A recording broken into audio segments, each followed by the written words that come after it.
Welcome to the Hike Strong podcast. My name is Marcus Shapiro. I am a hiking strength and conditioning coach. Not that long ago, I can recall seeing headlines that REI was shutting down its experiences division. And I'll be honest, I had clients who were actively training for REI trips, and suddenly they were scrambling to figure out what to do next. I had so much curiosity about what really happened, and then right on cue, a LinkedIn post popped up in my feed from a guy named Chris Anderson. The post was thoughtful, honest, and it cut through all the outrage I was seeing online. I read it and immediately reached out to see if Chris would be open to talking more about it, and thankfully he was. Chris is a former REI Guide of the Year, operations leader, and someone who spent over 2 decades shaping what it means to deliver truly unforgettable outdoor experiences. I actually knew Chris from way back before REI when he was with Arizona Outback Adventures. My wife and I hired him to guide our family on 2 trips, one to Havasupai and another to some slot canyons in Utah. Our kids were little at the time, and we wanted to see the experience through their eyes. Chris took care of everything, navigating, preparing, anticipating every moment, so we could just enjoy being present with our kids.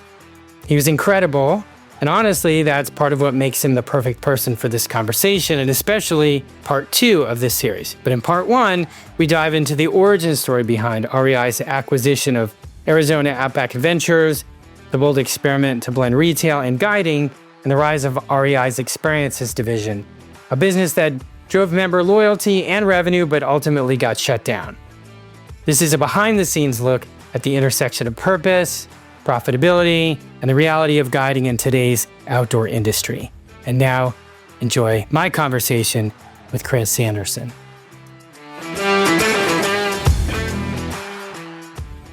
Thanks for taking time out of your day, my friend. Sure. You're not an easy guy to track down, let's just say it. That's true. I feel like I'm busier now than I ever have been. Well, I hear that. You're not exactly retired, but I do hear from my retired clients that they're busier in the retirement than they were working, and always say, how did I get anything done when I was working? So, Right. I know there's a lot of talking to a lot of the folks from REI, people are like, man, I'm scheduling more doctor's appointments than I ever have, which means I should have. I'm doing deferred maintenance, Right. Yeah. How often are you talking to folks?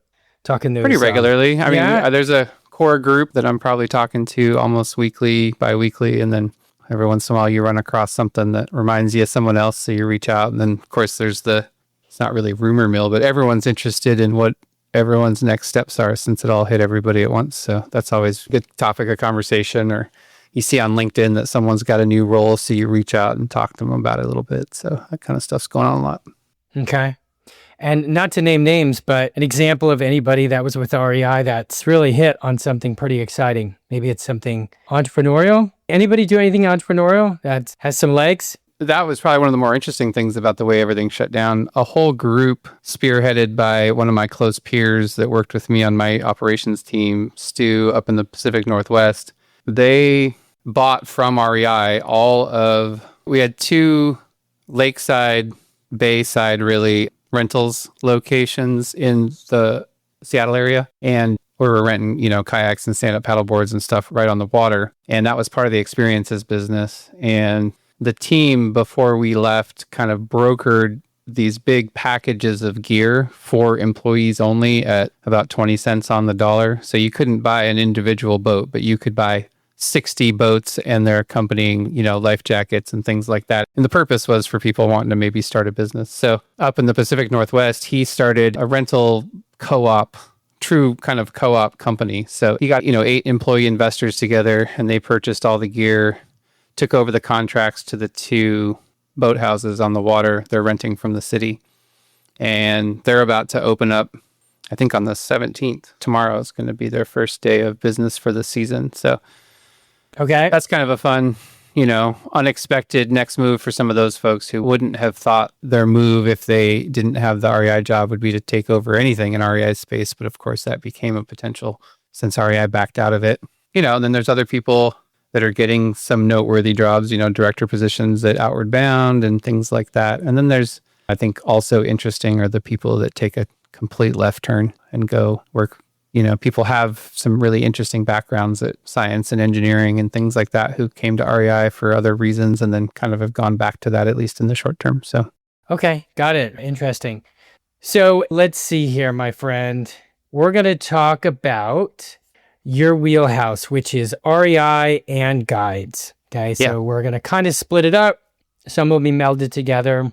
Maybe at the end we'll goof around and talk about some other things. If this goes too long, I'll just make it, maybe I'll just have to invite you back. There are just so many questions.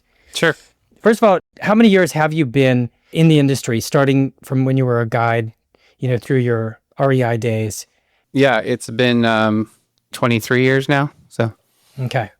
So yeah, I think it's important to note that you come with a high level of credibility and experience. And so I'm excited to see what we flush out from your brain, that beautiful brain of yours.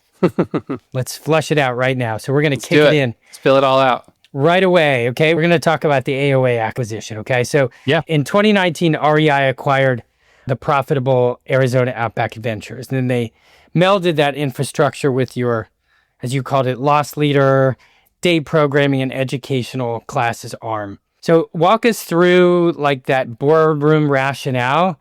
Like, what did leadership hope to gain, and why did experience become this kind of must-win line of business in this new format? Yeah. And then also kind of how do you reconcile that heritage of the unprofitable day programming and educational classes with the later mandate of experiences to become profitable? You can kind of weave all that together. Yeah. Well, both organizations just grew their businesses from two totally different starting points. And REI had built a really strong support system for their core business, which of course is the retail stores that most people are familiar with. And that core business of their day programming across the country was really just meant to support their retail business, walk the walk of being in the outdoors and meeting people where they're at in the outdoors, and really served a great function of bolstering the retail side. But this community outreach piece was really what it was born out of. So the purpose was customer engagement from the start. It's how it was built out. A little bit later in its career, it started to branch out into these multi-day adventure trips, and they did so via vendor management across the world. That was to grab either a different level of clientele or serve the current membership in a different manner, right? To now start to get them outdoors instead of for a few hours or an overnight for multiple days. And AOA was really born, as a business first and wanting to compete in taking people outside. Both companies grew accordingly. Of course, REI could afford to have an entire division as a loss leader, but they knew what it did was support the membership and really make them a differentiator in the outdoors retail space in a way that, especially at the time, was pretty unprecedented. There were only maybe a handful of or less of companies in the world that could really say that they had a strong foothold in the retail space, but also, were guiding people or bringing people outdoors. And, that changed a little bit as it got more recent. More companies were doing that. But AOA really focused all of its energy on growing its business, and it sort of stumbled into the idea of growing itself by partnering with other organizations and becoming experts in the geographical area and the type of activities that they provided, and, really growing on the backs of other companies' names. So AOA had over time become REI's largest vendor in North America, running like over 51% of their North American clients in a given year. And both companies had somewhat come to a partnership standstill because both companies felt like there were too many eggs in each other's baskets to continue to grow in a smart way. And so from what I understand, hearing stories after the fact, REI was looking to leverage the network infrastructure and member engagement loyalty that they had gained through their department and really see and sort of prove that they could make a go at expanding that, but also making it a profitable arm of the co-op, because why not? And so instead of trying to reimagine that themselves and go at it alone, they examined and felt like the AOA business had really done it from the start. That was their mandate from day one, is make money and make smart operational decisions and respond to what they see in the market and respond to opportunities and be nimble. And that was something that REI had always felt like they weren't very good at doing. And so I think the hope there was bring on the company and the people that were already doing it for them and doing it well and doing it in a way that they really had never done before, and sort of meld the two together and set a whole new course forward. Okay. All right. Makes sense. Okay. So that sets up the next part. I think our previous conversation, there was such rich information there. So I kind of consolidated a few things. So I'm going to share some thoughts about what you had expressed before, some of those details, and then we'll get into the question, and I'm just going to turn you loose. Sure. So early on, REI's in-store classes and outings were designed as a member engagement tool, not really to turn a profit. But REI's internal research revealed that members who booked any kind of experience from a single-day clinic to an extended multi-day trip ended up spending roughly 300% more in-store over the following year. And even more telling, first-year members who took part in an experience were 300 to 400% more likely to return and remain active with a co-op. Now, REI launched experiences knowing the division wasn't yet profitable and then spent the next 8 years steadily improving the business, hitting or exceeding financial targets and driving member engagement at levels higher than any other marketing channel in the co-op. So despite meeting every milestone, the team was laid off, and then ironically, everyone received performance bonuses for achieving those annual goals. So based on those numbers and those facts, that every year experience was becoming less unprofitable. In other words, it was trending toward profitability. Why do you think experiences was ultimately shut down? And we haven't talked for a month. Maybe other things have emerged, but Yeah. I mean, of course, this is all speculation from what I see and feel. We saw over the course of post-COVID roller coaster that REI, as and many other retailers, most other retailers went through. Through that course, there was a lot of uncertainty about the direction that any organization should go. And specifically for the outdoor industry in the United States, of course, some didn't even survive the heat of the pandemic itself. But then those that did saw a bit of a new, entirely working world when they came back, new customer sentiment. And then in 2021, a lot of companies who were able to stay in the business of either selling outdoor gear or taking people on trips experienced some of the most profitable years, or at least some of the busiest year, as we all are now seeing, was a rebound year. So higher than ever domestic interest in travel, in getting outside and camping as a response to being locked down in the pandemic, right? And I think any company would have been a fool not to respond heavily to that. And REI was no different, and responding by, everything you could imagine in a large organization, everything from putting more product on shelves and in back stock to expanding outdoor, everything was an expansion in response to this unprecedented customer demand that we saw in response to COVID. And then domestically, we saw that drop down in 22, even though travel was up. It was now the next step for everyone in the US. Now they wanted to go internationally, as both the excitement was still there, but also international travel was deemed safer, a year past. So domestically, which is where REI was operating, we started to lose business. And so there was a lot of fluctuation and some real struggles. And it is public that REI went through their first 2 years ever not making a profit in a row. First 2 years in a row in its history, near 100-year history of not making a profit in a row. And that, I think, really shook the organization, as it would. And a lot of fingers being pointed at the C-suite for choices made in response to the pandemic, and a lot of expectations that at its core, REI is a retailer and they're going to turn this around. And so the whole organization went through a pretty big series of layoffs at the end of 2023 into 2024, and some pretty big mandates that, 2025 absolutely could not be a third year in a row that the organization was going to lose money. Although the experiences organization was hitting or beating its milestones towards being less unprofitable, it was still losing money every year.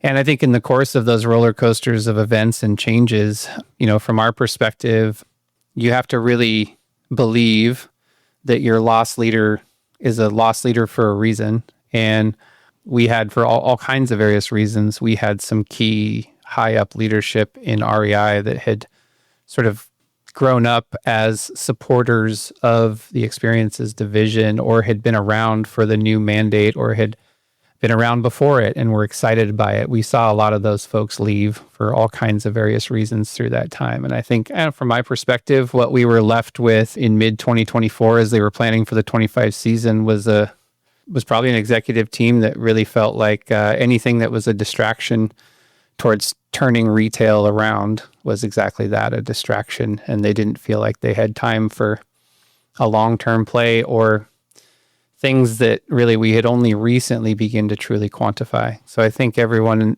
in the organization had a gut feeling that Experiences was really supporting the retail side in ways we couldn't understand.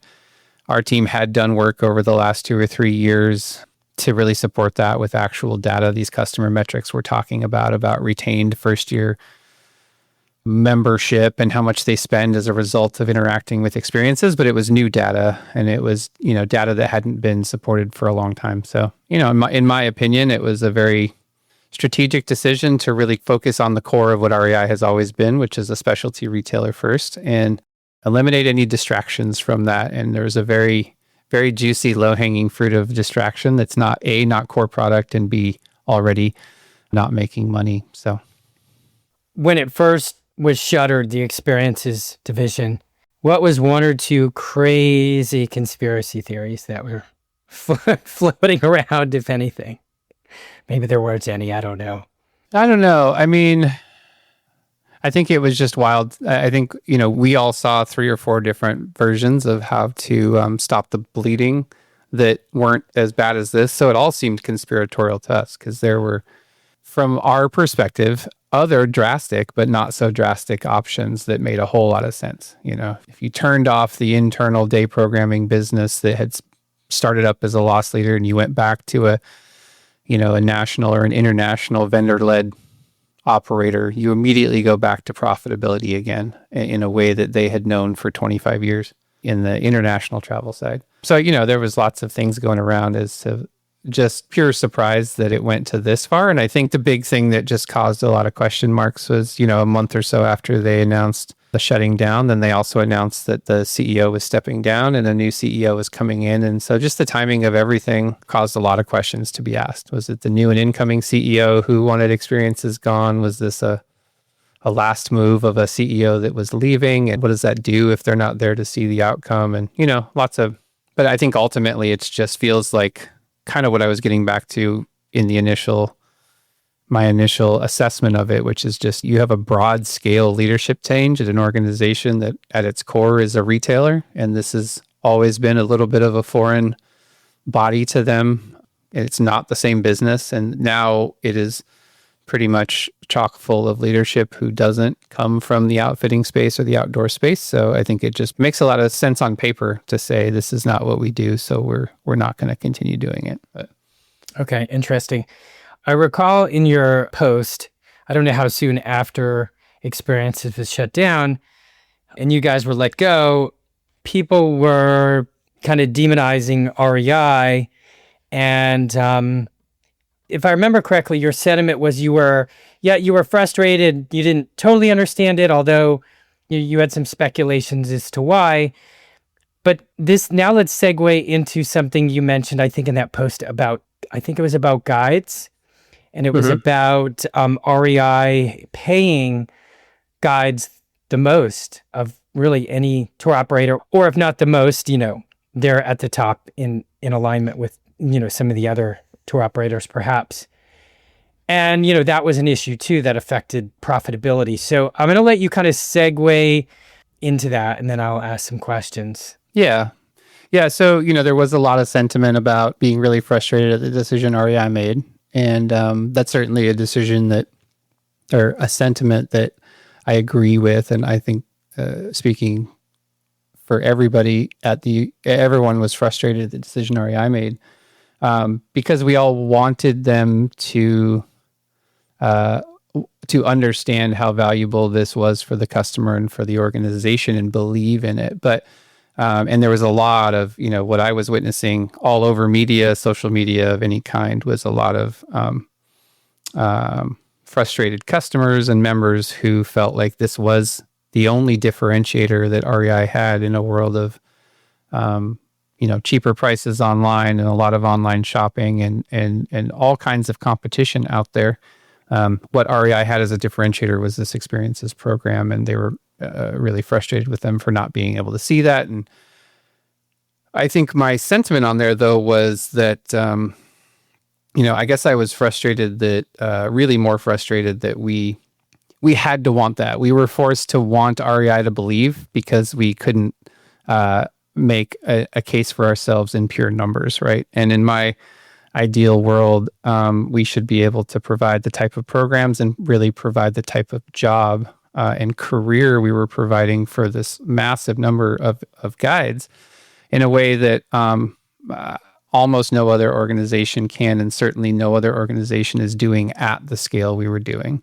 And frustrated that we couldn't do that in a way that was also profitable so as to not be ignored at all, making the moral case is one thing, but if you can make the moral case and the business case, then you can't really, be argued with too often. And that's kind of what I was frustrated about. And what I really feels like it boils down to is, I have inching up on 25 years in this industry. It's all I've done. I started as a guide, guiding in just about every capacity you can imagine. And every guide will tell you it's an industry that thrives on a long history of being able to sell the outdoors and being in the outdoors and the alternative style of employment that it is as the primary benefit. And it's, the most common things known about guiding is it's not a career-worthy job. You can't pay the bills. It pays very little. It's very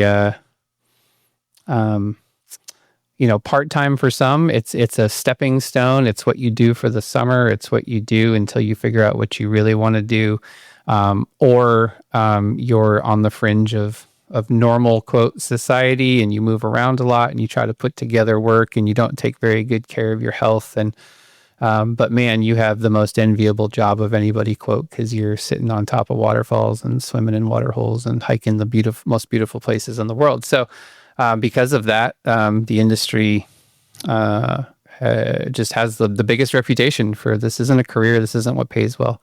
And I will specify this is a uniquely North American thing. And because of that, you have just a few unique pockets of guide staff around the country who are actually making it a career and are in this business long enough because they've either if they carve out a small niche within a medium-sized company and they're getting the majority of the work, or they are able to piece together kind of a lifestyle that allows them to move around and put together this type of work, but it's rare. So what you more often get is it's a younger person's game, and it's something that they stay in for a couple of seasons at best and then move on. And so you don't get a real depth chart of experience. You don't get a depth chart of judgment calls. And what REI aimed to do was flip that script a little bit. And AOA had started that path because we had aligned values even before, we merged. But REI really took it to that next level and said, this is the same values that they brought to any other employment within the organization, they brought to guiding. So we worked really hard that first year to look at all the ways within an HR department that had historically run, a very normal 9-to-5 clock-in job in a store, and try to figure out how to make all those values attached to a guiding job that had irregular hours and irregular things, but we were able to apply, all the same type of healthcare benefits, leave, time off, sick time pay, hourly pay, overtime pay, in a world that didn't quite match up. But there was a lot of work by everyone put in to really figuring that out. And, I stand behind the fact that we had absolutely one of the best supported guiding jobs in the industry. People were, paid really, really well. They were paid according to their time. They were paid overtime. They were paid according to the law, and had all of the other supportive benefits that you would expect with any other job. And it was taking us a number of years to figure out how to make that work financially, within the organization, because we were also competing with many, many organizations that didn't have that level of support for their staff. It was a piece of it. But so I think, I guess to summarize what you were saying, my real sentiment was I felt like it was frustrating that we were having to be breaking ground in that space. And certainly there were other places to cut costs and figure things out. I'm not saying the rest of the organization was perfect. But one of the biggest line items was this place where the organization decided to step out and really pay in an unprecedented way, support guide staff in an unprecedented way, and all their other support staff too. I mean, all the way up, people were getting paid out of alignment, and by that I mean higher than anywhere else in this industry. And trying to figure out on the back end how we were going to make that work in a way that wasn't as simple as we're just transfer all that cost to the customer, because that wasn't right and wasn't going to work. But we were in a space where we're competing right up against companies that didn't have those costs to transfer to customer. So that was the root of my frustration, I guess. Okay, makes sense. All right, that wraps up part 1 of my conversation with Chris. We covered a lot. The origins of REI experiences, the strategy behind AOA acquisition, and why, even after hitting every goal, the whole division got shut down. Now, I'm excited for you to hear part 2. It contains amazing details I doubt you've ever heard before, and it could stand on its own, but it's inextricably connected to the demise of the REI experiences division. And that's where we talk about what guests never see, the behind-the-scenes work guides do, why tipping culture is broken, and how most guides are still living on the edge, underpaid, undersupported, and quietly holding the whole thing together. So if this episode gave you a new perspective, part 2, we'll take it even further, so go check it out now. Thanks for listening. That concludes this episode of the Hike Strong podcast. I'm committed to keeping all of the episodes for free. All I ask is that you subscribe to the podcast and leave a review. And don't forget to share this podcast with your friends. My goal is to build a vast community of hikers with the confidence to crush any local or global trail. I hope you will join me in this endeavor. So until next time, train, hike, repeat, and as always, I'm here to support you every step of the way.